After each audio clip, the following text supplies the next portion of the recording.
Thanks for joining us all today. I think this is going to be a tremendous event, and I'll try to get in as many of your questions as possible. And if there's anybody that I don't get to, hopefully I'll see you in St. Louis or on one of these calls in the future. But I'll try to keep it moving and get as many of your questions in as possible. Thank you. That sounds great, Tony. Appreciate it. We're going to kick things off with John Alba from the Takedown on SI, followed by Courtney Rice with Women's Wrestling Talk. John? Tony, you truly are a man of the people, not being able to hear yourself and starting the call muted. You're just like all of us now officially, so Well, congratulations. I've been through enough of these. I think, to be fair, I have a perfect attendance record. It's true. That's a fair point. It's a fair point. Certainly so.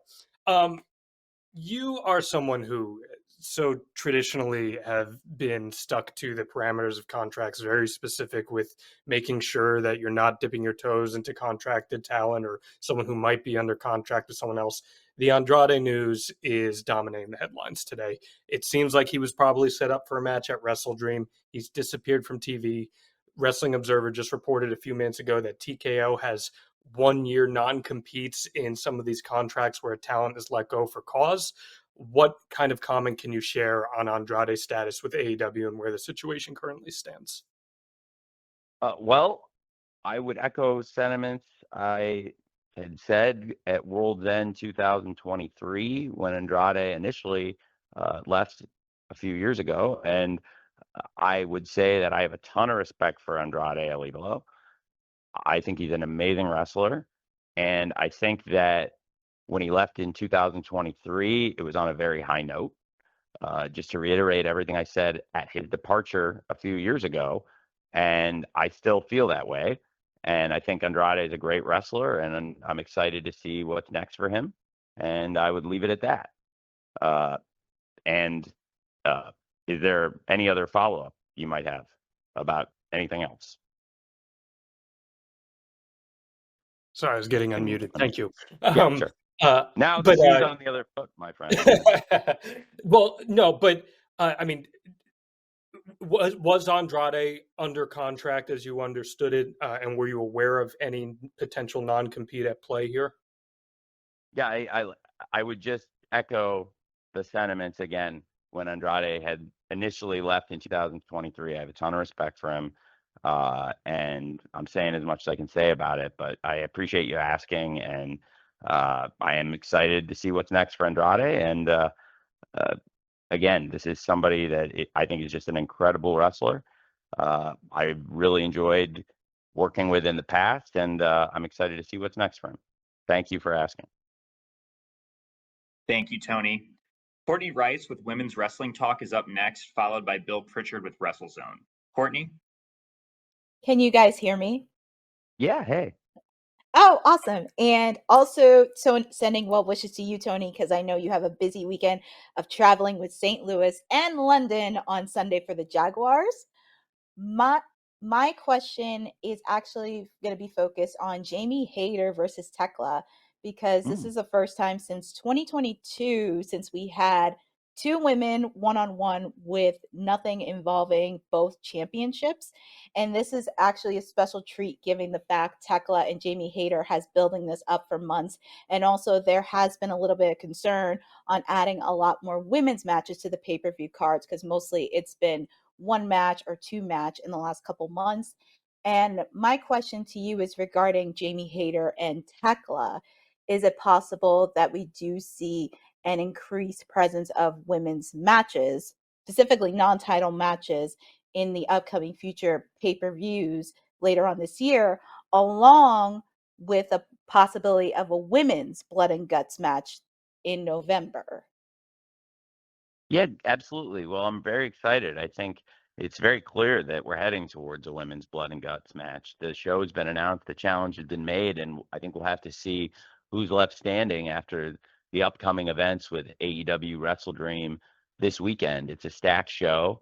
It starts with a tailgate brawl, which has become hopefully a new tradition for us. It's really a tremendous thing having that hour lead in on TNT and HBO Max to get people more interested, to show off AEW's top wrestlers and introduce some of our top stars, but also put on what is a great episode of Collision and with great fans. And the fans in St. Louis are going to be great for the whole night.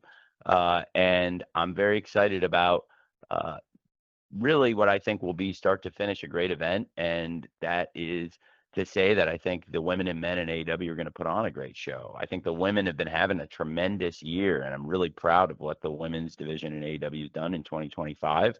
Of course, we're heading towards women's tag team championships. We've seen some great women's tag team and multi-person matches in recent weeks, including a few great matches this past week on Collision. It was great to see one of the original AEW women's tag teams, KJ, Ty Connie, and Anna Jay, pick up a win. They both been out trying to tune up, taking on the very top singles wrestlers in AEW. And that includes former world champions, Timeless Tony Storm and Jamie Hayter. I'm very excited about the world championship match on this show, Chris Statlander versus Timeless Tony Storm. I think you asked me primarily about Tekla and Jamie Hayter, but I think you asked me a wider ranging question about a variety of women's matches and what's happening. And I think there's a lot of really cool things happening. I thought some of the women's matches and some of the mixed wrestling matches have been tremendous. And I really enjoyed FTR and Megan Bain versus Jet Speed and Willow on Collision. I thought that was an excellent match. And with Harley Cameron getting involved in the aftermath and Harley having her nose broken by Megan Bain, I thought they had a great match last night on the show. And also, you asked me about Jamie Hayter and Tekla. I think Jamie Hayter and Tekla is a fascinating rivalry.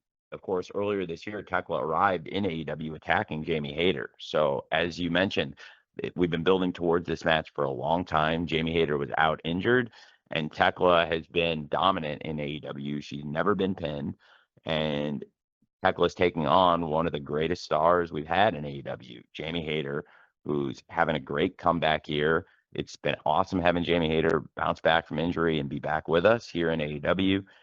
And Jamie Hayter's been a great world champion. Again, speaking of that world title, we've got another great former world champion, Timeless Tony Storm, taking on the AEW world champion, Chris Statlander. That is the first time they've ever wrestled one-on-one, and it is by design. That has always been a match that I knew would be a major match on a major event. And when the time was right, it would be one of the biggest matches I think we can put on, and I'm really excited for it. I think they've been doing fantastic work in the promos, Chris Statlander and Timeless Tony Storm, and in their matches. They're both great fan favorites. Chris Statlander, the champion, and the former champion, Tony Storm. And I've really enjoyed their interactions. I thought they were tremendous in the trios match on Collision this past week as well, which was a great feature for Timeless Tony Storm, Chris Statlander, and Harley Cameron taking on the Triangle of Madness, which includes Tekla, the Toxic Spider. And I think Tekla versus Jamie Hayter is going to be a great match. Tony Storm and obviously the world champion Chris Statlander, I expect they will put on a fantastic match. And I'm also very excited for the women's tag team match on the Tailgate Brawl with Megan Bain and Penelope Ford fighting Willow Nightingale and Harley Cameron. And the Tailgate Brawl is a show that for us takes on great importance because not only is it leading into a pay-per-view, it's part of that event, and it's a Collision, and it's on TNT and HBO Max. It is far different than the 0 hours and buy-in shows of the past. So for everyone on those shows, it's a totally different role, and it's a frankly even more importance because the lifeblood of AEW is the relationship with Warner Brothers Discovery and being on TBS Wednesdays, Saturdays on TNT, and having all our shows streaming on HBO Max. I think that the women and men on this show are going to absolutely put on a great pay-per-view, and it's going to be a great weekend for AEW, just like all of our pay-per-view weekends have been this year, and a really great streak of shows thanks to the women and men in AEW. And you asked about Blood and Guts. We're building towards that. That is going to be November 12th in Greensboro. It's very clear we're heading towards the women's Blood and Guts. Jamie Hayter and Queen Aminata have been battling the Triangle of Madness with Tekla. Jamie Hayter, Tekla is going to be a great one-on-one match, and there are going to be a lot of people battling and clamoring for those positions, and I think that Blood and Guts match November 12th is something I'm looking forward to, and I'm really just really excited for WrestleDream, and I'm really excited that we're just 2 days away. Thanks for asking, and I appreciate your interest in all the wrestling, and thanks for asking about the women's wrestling. Thank you, Courtney, and thanks, Tony. Bill Pritchard with WrestleZone is up next, followed by Samantha Shipman with the Daily DDT. Bill?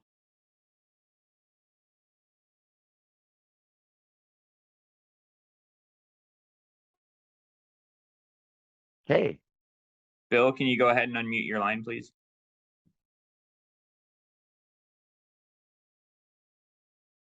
this is good. Okay, It's why become don't we go a ahead? thing we're all in the mute club today, so it's good. We can come back to him maybe. Yeah. Let's come back to Bill. Or wait, Bill, are you there? Bill? Yes, I'm here. All right, we got you, Bill. Hey, Go Bill, we ahead. got you. All right, third time's a charm. More So sympathetic I could not be, Bill. More sympathetic I could not be. Hey, go ahead, buddy. so you obviously in years past talked about how WrestleDream was created in memory of Antonio Inoki. But this year, obviously, it moves to St. Louis. So I just was curious how you plan to honor his memory on this year's show, whether it's through video or talent, or do you have anything you could share ahead of this weekend? Yeah, absolutely. Well, I'm very honored to have the new IWGP World Champion, Konosuke Takeshita, returning to America to compete on this show, teaming with one of the greatest legends in the history of New Japan Pro Wrestling, Kazuchika Okada, competing for the AEW World Tag Team Champions and fighting Brodito, the champions, Brody King, and the ROH World Champion Bandito. So many great champions in one huge match to have AEW's unified champion, the man who unified the Continental title and the International title, the man who I think is the greatest tournament wrestler of all time, and that is Kazuchika Okada, and to be teaming with the IWGP World Heavyweight Champion and knowing the unique dynamic between Okada and Takeshita that's developing. I think there's a lot of excitement on this show, but certainly some very notable ties. There's multiple IWGP World Champions competing on this show. A lot of people who I believe want to honor the legacy of the late great Antonio Inoki. It was in his spirit that I first conceived this show, and absolutely will pay tribute to him. Also, as I understand, I hope she's able to make it. I believe, speaking of the St. Louis area and the great traditions of professional wrestling, and in the spirit on which WrestleDream is built, of course, talking about wrestling's greatest dreamer, Antonio Inoki, and trying to put on a great AEW show. I do think that one of the greatest champions ever in wrestling, and certainly one of the great figures in St. Louis, is Lou Thesz. And I am honored that I believe the wife of the late great Lou Thesz, Mrs. Thesz, will be attending, and had some correspondence with Charlie Thesz. I have so much respect for Lou Thesz's legacy. When I was really young, when Lou Thesz had his book, which was called Hooker, about his life in pro wrestling, released in the mid 90s, I was like 12 years old, and I used to talk to Lou Thesz on AOL a lot. And he was very, very insightful, and I learned a lot from talking to Lou Thesz, of all people. And I was very fortunate with some of the people that were on my buddy list. And really, I think that is also in the great spirit of pro wrestling that we're trying to honor with this event. So St. Louis is a city with a great history of professional wrestling, and it includes so many of the most legendary names in the history of the sport. And in moving the show this year and having it in St. Louis, I think we'll be able to honor a number of great wrestling traditions. And of course, like I've said in the past, so much of the success AEW's had has been in part due to the legacy built by Antonio Inoki, and I have great appreciation for him. And thanks for asking about him when it comes to WrestleDream this Saturday. Thank you, Tony. Samantha Shipman with the Daily DDT is up next, followed by Amy Nemedy with WrestleJoy. Samantha? Hi, Tony. Can you hear me? Yeah, hey. Great. Okay, just want to make sure. I know everybody's been having mic problems today, and I've not been immune to that in the past. So congratulations on the show this weekend. I'm really, really looking forward to it. And I kind of want to build off of what Courtney was talking about with there's been so much huge momentum with the women's division. I'm really enjoying the mixed tag matches and trios matches. I think those are a ton of fun. And so since we have all of this momentum building up for them, is this something that we can see that lead into a women's Continental Classic next year or in the future? We'd have to see. I think we're doing a lot of great things, and we're finding a lot of awesome ways with the women and men in AEW to put on great shows. I thought it was a great 3-hour show last night, and I'm very excited for what's to come at WrestleDream this Saturday and coming out of WrestleDream. I think there's some really exciting things developing in the women's division of AEW right now, with the AEW, of course, all the great things at WrestleDream, but also the AEW Women's World Tag Team Championships coming soon to AEW, and more to be announced soon about that.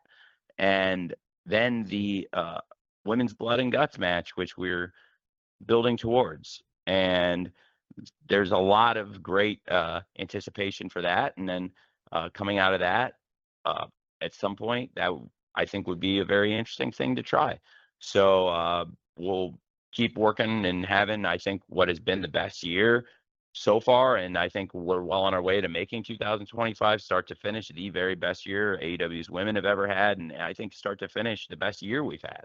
And if you look at the quality of the TV from start to finish throughout the year and compare it to every other year, and honestly look at the shows and compare them and what the week to week to week shows are, and then realize that it's even, in my opinion, it's even better because we used to only do 2 hours of television, and now we're doing 4 hours of TV every week. And I think we built a bigger roster of great wrestlers, and a lot of it has come from having so many great women come into AEW.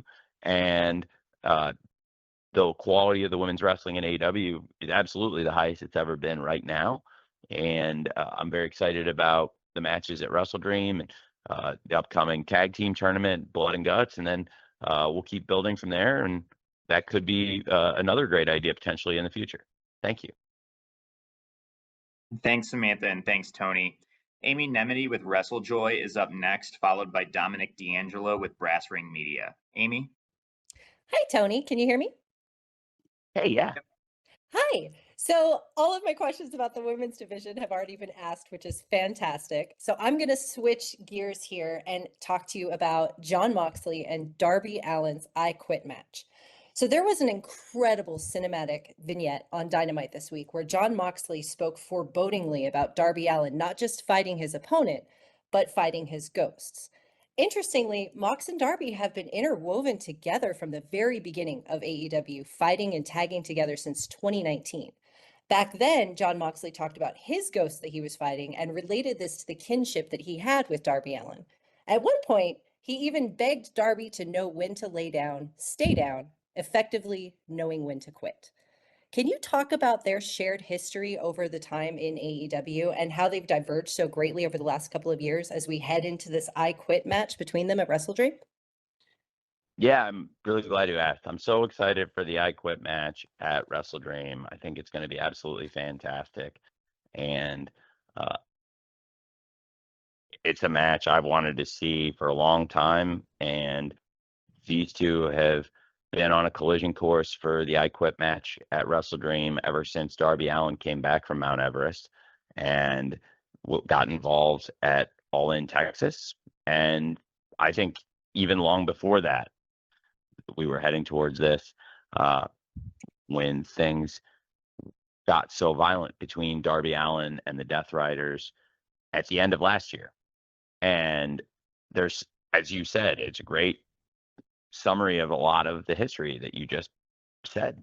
And in 2019, and from the very beginning of AEW, Darby Allin and Jon Moxley have been intertwined, and for much of the time they've been aligned.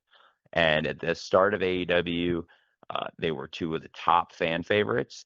When Darby Allin made his return after being injured by Sammy Guevara at the start of 2020, we hadn't seen Darby in weeks, and he returned in Atlanta to a massive reaction and helped Mox fight off the Inner Circle.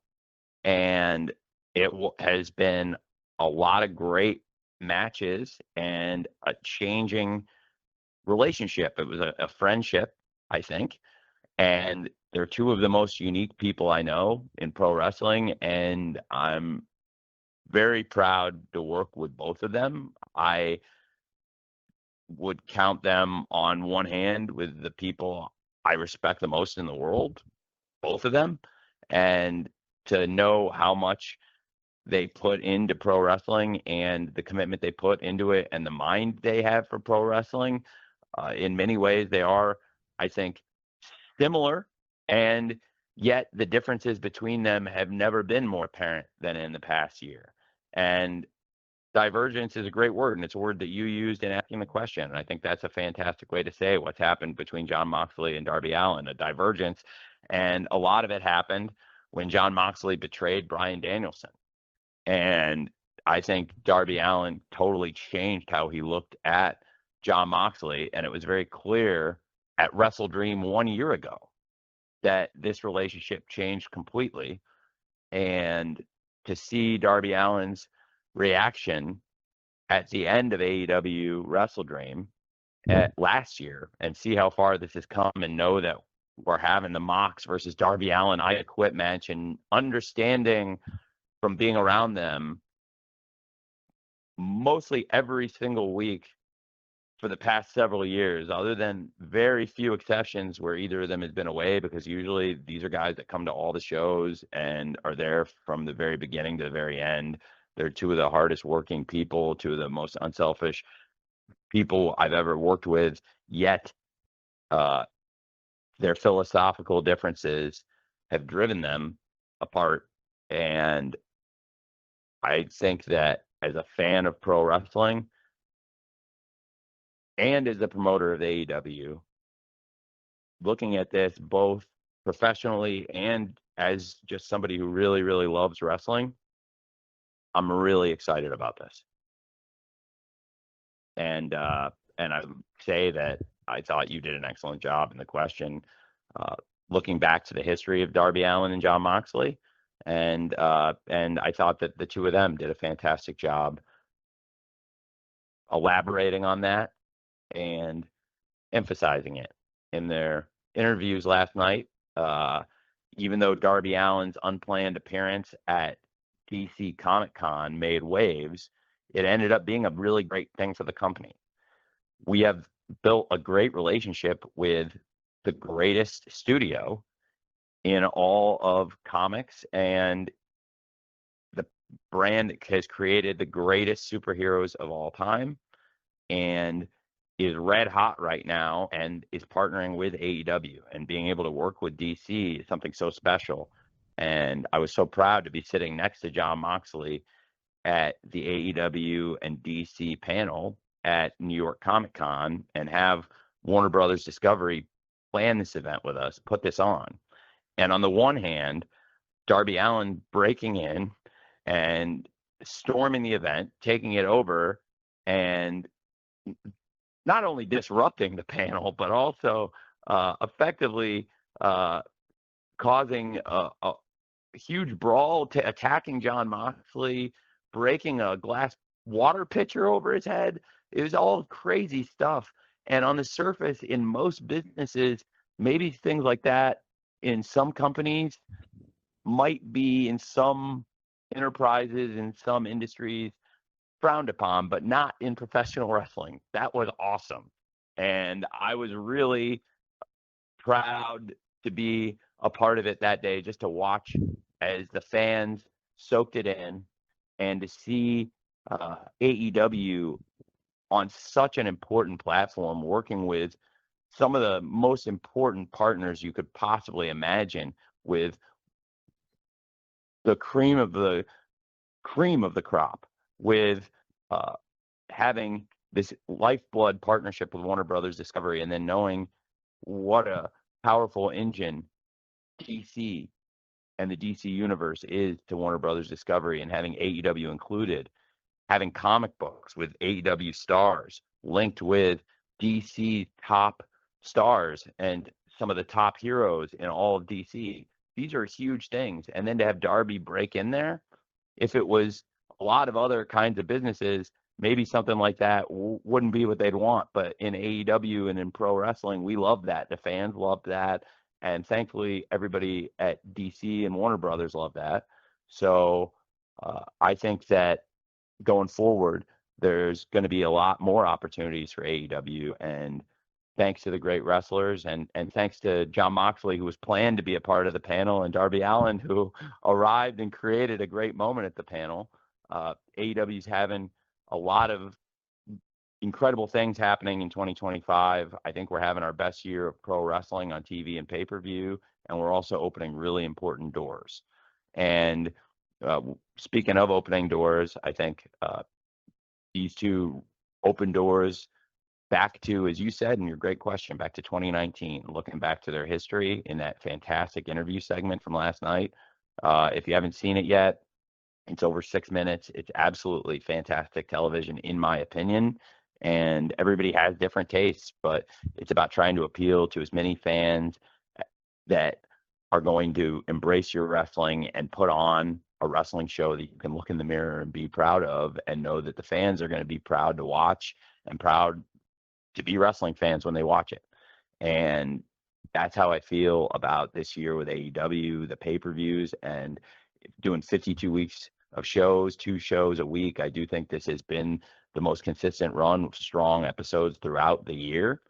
And I am excited to have one of the matches that for a very long time I've wanted to see at WrestleDream this Saturday, and that's Jon Moxley versus Darby Allin in the I Quit match at AEW WrestleDream this Saturday. Thank you for asking. Thanks, Amy, and thank you, Tony. Dominic D'Angelo with Brass Ring Media is up next, followed by Sean Ross Sapp with Fightful. Dominic? Hey, Tony, can you hear me okay? Yeah. Hey, all right. Man.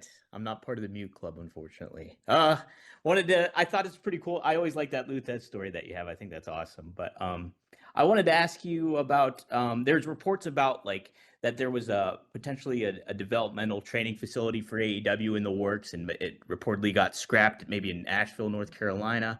Do you have plans or an interest to actually start a developmental facility for AEW, or is that on the agenda at some point?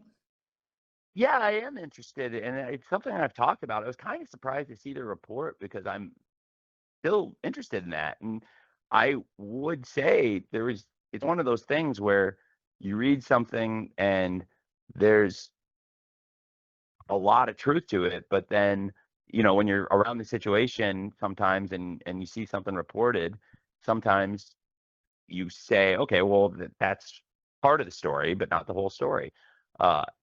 Obviously, it's a different relationship with FTR and Adam Copeland than it was earlier this year. These guys have been butting heads. They fought in this incredible grudge match, and then FTR pile drive Adam Copeland's wife and did one of the most terrible things you could possibly do to a family. And FTR are 2 of the greatest wrestlers we've had in AEW. They've been with us for years, and we're really blessed to have Adam Copeland in AEW. I love all 3 of those guys very, very, very much. And I think the world of all 3 of them. I was so proud to be able to go to Toronto and have Adam Copeland and Christian Cage reunite against FTR, 2 of the greatest tag teams and 4 of my favorite people in the world. And if FTR and Adam Copeland can rebuild their relationship, that is something I'm very interested in, is having that facility. But right now, I think if I tried to put Cope and FTR in a room together, FTR would try to tear his head off. But that is, and Cope would try to tear their head. But with Cope, rightfully so, he should be trying to tear their head off, both of them. So I do think that is something that there is interest in. And I do think in the long term, the big picture, because we're all going to be doing this for a long time. Hopefully, all of you are asking me questions several times a year for the next 20, 30, 40 years. And we all get to do this for a long time, I hope. And I really believe that Adam Copeland, Christian Cage, Dax Harwood, and Cash Wheeler, FTR, and Cope and Christian, all those guys are people that I want in AEW for a long time, and I hope that Adam Copeland and FTR can rebuild that relationship because I am interested in that, and I think they would be absolutely fantastic mentors, and they are fantastic mentors to people, FTR, Cope, and Christian. But clearly, earlier this year, the dynamic in the friendship between Adam Copeland and FTR changed a lot. And at some point, if we can all get back on the same page, because I know I still get along great with all four of them, but I would love to have those guys reunite and be able to rekindle that project we did talk about, which is a real idea about having FTR and Copeland with an AEW affiliated training school and working with them and having that project be in their hometown, Asheville, North Carolina. When we started the year, the very first show we did this year was Asheville, North Carolina, Fight for the Fallen, and Rated FTR was running hot. They were doing great.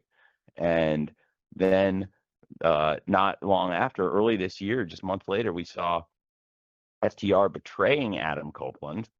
And certainly things have taken a darker turn, and FTR have really changed their philosophy on wrestling. But one thing that has not changed is the quality of their tag team wrestling. And I think in, AEW's history, they're two of the most important wrestlers, even though I don't agree with the things they did to Adam Copeland and Beth Copeland. FTR are absolutely fantastic stars. I'm really excited for their match with Jet Speed on Saturday. I think the tailgate brawl is something really cool, and their matches have been fantastic. The mixed tag match with FTR and Megan Bayne against Willow Nightingale and Jet Speed, I thought was tremendous, as I mentioned earlier, and I'm excited to see now the tag team matches with FTR and Jet Speed, which I think has become a fantastic rivalry this year, and also with Megan Bayne and Penelope versus Willow Nightingale and Harley Cameron. I think those will be great matches. And Adam Copeland, we're wishing him the best. Adam Copeland and Christian Cage, it was great having them reunite and come back as a team. And Adam Copeland's taking care of business right now. And I hope someday Adam Copeland and FTR can rebuild their friendship and we can put that school together. Thanks for asking. Thanks, Dominic, and thank you, Tony. Sean Ross Sapp with Fightful is up next, and I'm going to follow that up with a write-in from Ella J with A Wrestling Gal. Sean? Hey, Sean. Hey, Tony. We've seen a lot of changes with the way that Nielsen reports their numbers, and it seems to have helped out sports, which is great for the Jags and the NFL, but it seems to have affected wrestling negatively, at least in a public-facing view. I know things are a little bit different because you guys multi-stream to HBO Max, but how do you sort of view that and approach it? Well, I think it's going to be an interesting thing to look at. I'm very excited about what we did last night. I thought it was a tremendous show. We had Collision back in its normal time slot and saw a great lift this week. So I do think AEW, if you look at where we started this year and where we ended last year, how we've been doing, I think AEW is having overall a very good year. And if you look at where wrestling companies ended up last year and where they've been through the first few months of this year, AEW is having some of the best results of anybody. And I do think on TV, when it comes to this methodology, I'll be really interested to see what it means. But I'm a part of multiple sports leagues. Obviously, NFL, we're really thriving and having our best year ever. And being a part of the NFL Fan Engagement and Major Events Committee, we're very cognizant of changes in media and ratings methodology.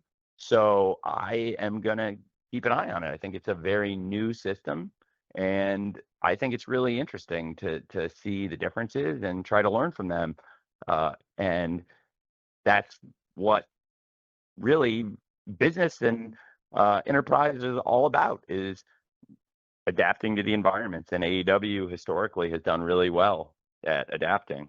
And I think it's a very new system. It's a very new methodology, this big data, but that could be a lot of positives potentially too. And I think it's really important to take this time to learn from it, if that makes sense. Thanks for asking. Thanks, Sean, and thanks, Tony. I have a write-in up next, and that's going to be followed by Adam Bernard from the Sportster. So, Tony, pivoting to the main event, Ella J with A Wrestling Gal writes, Samoa Joe recently spoke about the possibility on retirement. Can you talk about how important he has been to the legacy of AEW? Yeah, absolutely. Thank you for asking. Samoa Joe is one of the great AEW stars, and I think one of the most tremendous wrestling stars of my lifetime. I'm a huge fan of Samoa Joe personally and professionally. And I think that Samoa Joe is somebody that has been so instrumental in AEW since he arrived in so many different ways. And if you look at how much Samoa Joe has accomplished, I think it's important to note that he has a resume that is unique unto himself in pro wrestling and here in AEW. There's nobody that has done the thing Samoa Joe has done, to be a multiple-time TNT champion, now a long time and reigning, dominant, undefeated World Trios champion with the Ops. And he's built these legacies as the king of television with the Ops and as an AEW world champion. And there's nobody that has done all of those things that he has done. And I think it's incredible because at the beginning of AEW, if you had told me Samoa Joe was going to be here, he was going to be a part of this, and he would be the world champion in AEW someday, and he would be the TNT champion and a World Trios champion, and be a leader in the locker room, and that we'd have Samoa Joe in AEW every week, I would have pinched myself. I would think I was dreaming. And it sometimes is like a dream to work with Samoa Joe. He's phenomenal. And from the first time I ever worked with him at Ring of Honor Supercard when he first came in 2022, and everything he's done over the past 3.5 years, Samoa Joe has carved out a legacy. He's a Hall of Famer in Ring of Honor. And if and when we ever do an AEW Hall of Fame, he would certainly, in my opinion, be a first ballot candidate for that as well. And I think Samoa Joe, to this day and at this time, is competing at the highest level. And it's been very interesting because Samoa Joe has had a great year with the Ops as a trio. And there's been a fire in Samoa Joe's eyes in recent weeks that I have not seen in a long time in this particular way. And I think it's even, to be honest, beyond anything I've seen in terms of his commitment, both backstage and on screen. I know Samoa Joe is just absolutely locked in right now, and I'm really excited about Hangman versus Samoa Joe for the World Championship. They have wrestled before in a 3-way match, and that was last year at one of the greatest events in AEW's history for the World Championship, where it was the world champion Samoa Joe defending the title against Swerve Strickland and Hangman Page, those two iconic rivals, against Samoa Joe, this iconic champion. And now Hangman Page is carving out his own incredible legacy, somebody else who has accomplishments that are unique unto Hangman. And when you look at Hangman's career and you see that he's not only been in the early years of AEW a foundational figure, and now a multiple-time AEW World Champion, a former AEW World Tag Team Champion, and he had a great career building before he came into AEW. And then you realize that Hangman Page is so young, and he's got such great experience for his age, and he's absolutely fantastic right now. And talk about that fire. Hangman Page in 2025 has had a fire that we have never witnessed, in my opinion. He's been on another level.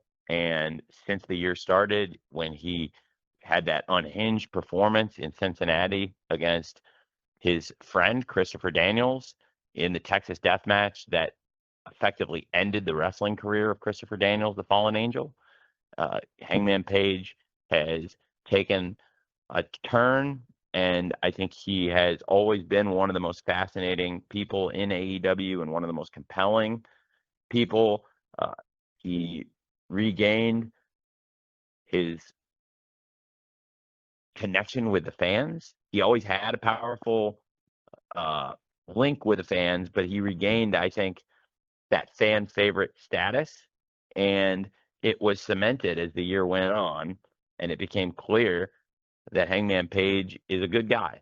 And I thought that as he entered the Owen Hart Foundation tournament and seeing the way he interacted with Will Ospreay and knowing how hard they both fought and how hard they both worked to make Double or Nothing a great show and to make the Owen final one of the best matches. It was incredible. Hangman Page then climbed the mountain at All In Texas. He did what nobody could do, beat Jon Moxley and freed the AEW World title. He's been taking on top competition and a lot of the top villains along the way, whether it's Jon Moxley, MJF, or the TNT champion, another one of the top young stars, even earlier in his career, but also very accomplished, the TNT champion, Kyle Fletcher, and that fantastic main event they had at AEW All Out, over 38 minutes of hard-hitting one-on-one action, just an absolutely fantastic world title match. And now Hangman taking on a very different opponent, a former world champion in Samoa Joe, and somebody that has more experience than even these prior opponents who have great experience, all champions or former champions. And Samoa Joe is truly, in my opinion, when it comes to his knowledge, his experience, and his talent, both as a wrestler in the ring and all of the things that go into being a great professional wrestler, which most of all starts off being a professional, and of course his charisma, and most of all his dominant skill and fighting technique. I believe that Samoa Joe is the toughest challenger yet in this great reign that Hangman Page is having, and I'm really excited about Hangman Page versus Samoa Joe one-on-one for the first time in AEW, for the first time ever for the World Championship at AEW WrestleDream this Saturday. Thank you. Thank you, Tony. Adam Bernard with the Sportster is up next, followed by Andrew Baydala with Final Bell Media. Adam?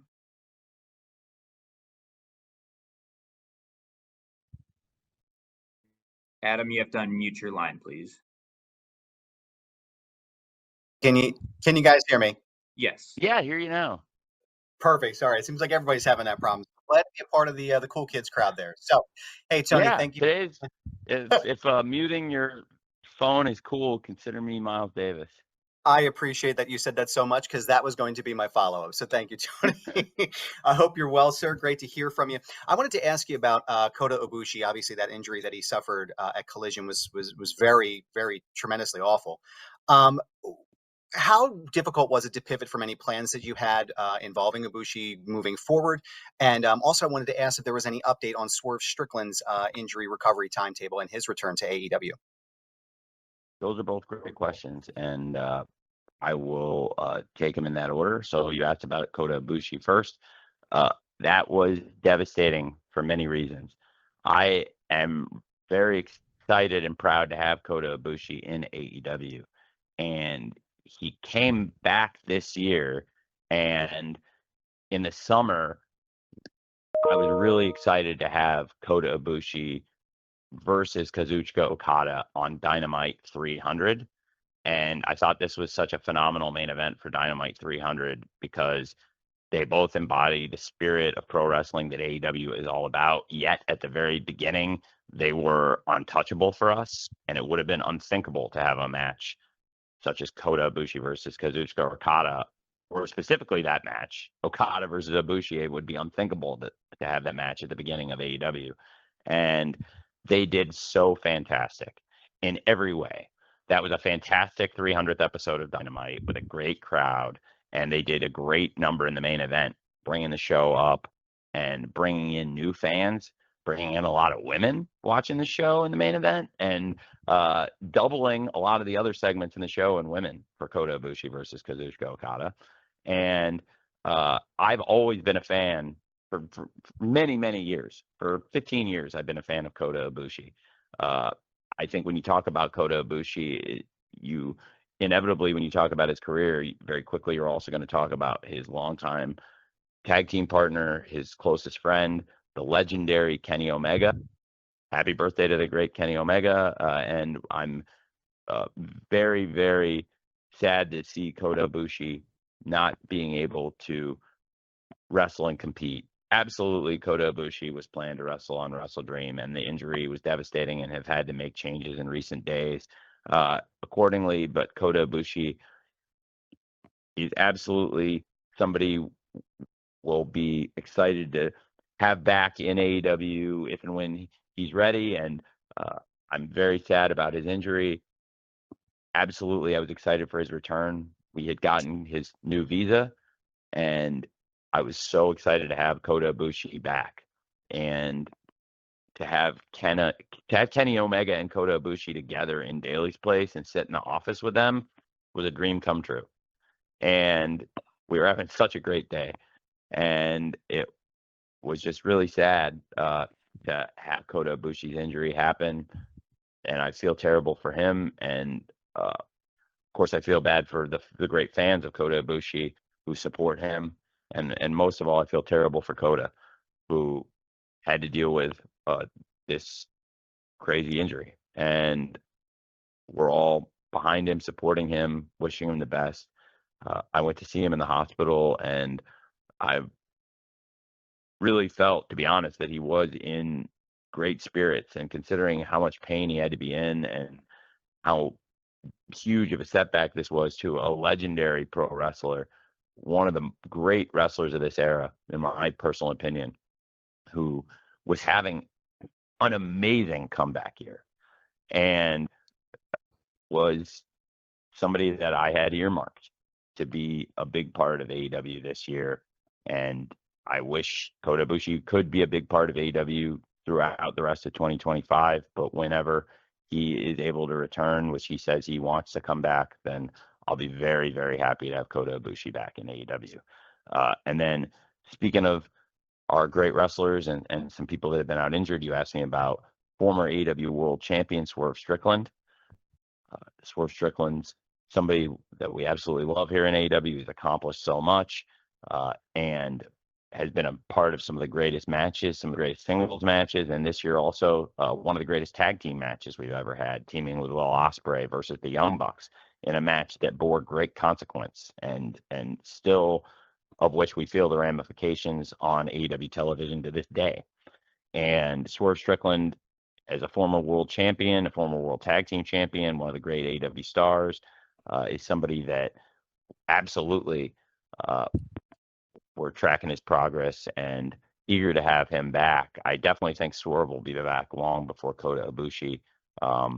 Swerve was dealing with a serious injury, but not as long-term of an outlook. And Swerve, I think, hopefully can come back relatively soon.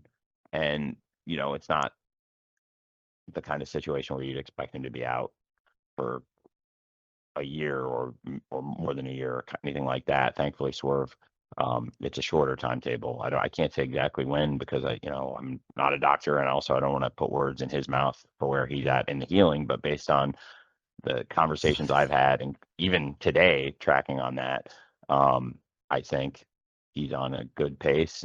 So for Swerve, sooner rather than later, and for Kota Ibushi, it could be a while, but wishing both of them the best.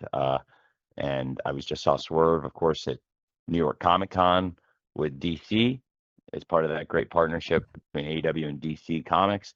And just saw Kota Ibushi under less pleasant circumstances going to visit him in the hospital. And I am very excited to have both those wrestlers back in AEW, and wishing them both the best. Swerve Strickland in his recovery from injury now, and also Kota Ibushi with a long-term outlook and a very positive mindset that Kota Ibushi has.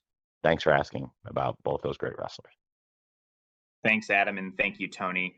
We got time for just a couple more questions here. So next up is Andrew Baydala with Final Bell Media, followed by Jason Powell with ProWrestling.net. Andrew? Tony, can you hear me? Yeah. Hey, Drew. Hey, Tony. I wanted to ask about WrestleDream, obviously, and the build leading up to it. Given the injuries and outside obligations with some of your biggest and brightest stars, do you see this event as particularly being challenging for you to put together, given the high reputation that AEW has for delivering on pay-per-view? Thank you. It's going to be a great, great pay-per-view. I'm really excited for the show. I have undeniably changed things, and I would be the first to say that I would expect this to be an excellent, excellent show. And AEW's delivered great pay-per-views throughout the year. I think this is going to be an absolutely fantastic pay-per-view. And we're having a great year, I really believe, of TV and pay-per-views. And I am going to make some changes, and I'm going to try some things. And I'm really excited about what's to come the rest of the year. We're having a great year. And when you look at 52 weeks of wrestling and all the great events that AEW's put on throughout the year, all the great pay-per-views, and even earlier in the year with great shows, I really enjoyed Maximum Carnage, and I thought Grand Slam Australia is the best episode of Collision that we've ever done. And then several other great shows. I thought also one of the best Collision episodes ever, certainly that did not involve Continental Classic matches, and outside of Grand Slam Australia, was in Philadelphia with a phenomenal show that started with Jon Moxley versus Daniel Garcia and culminated in Mark Briscoe versus Konosuke Takeshita, with MJF appearing the day after his wedding and skipping his honeymoon to set back Mark Briscoe's career.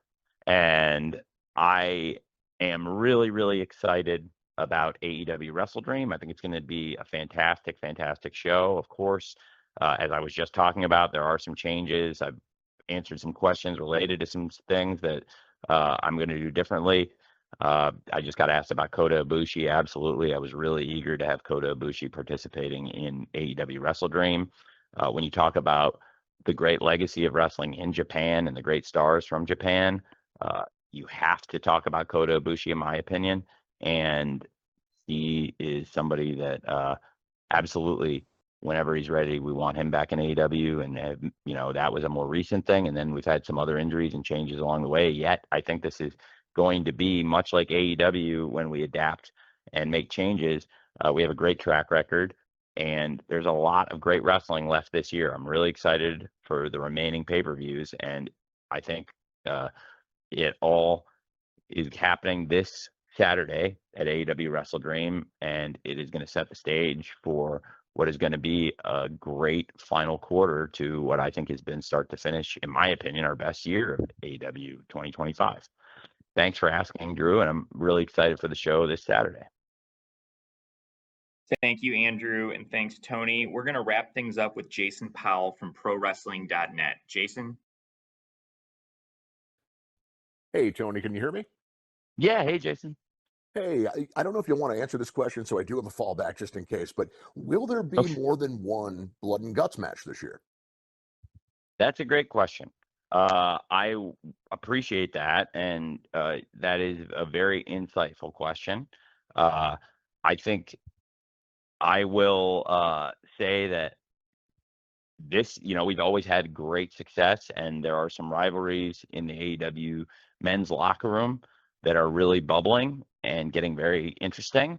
And I know there are forces clamoring to participate in the blood and guts match, but I also know that the women's locker room is the most intense and the most competitive scene that we've ever had in AEW's women's wrestling.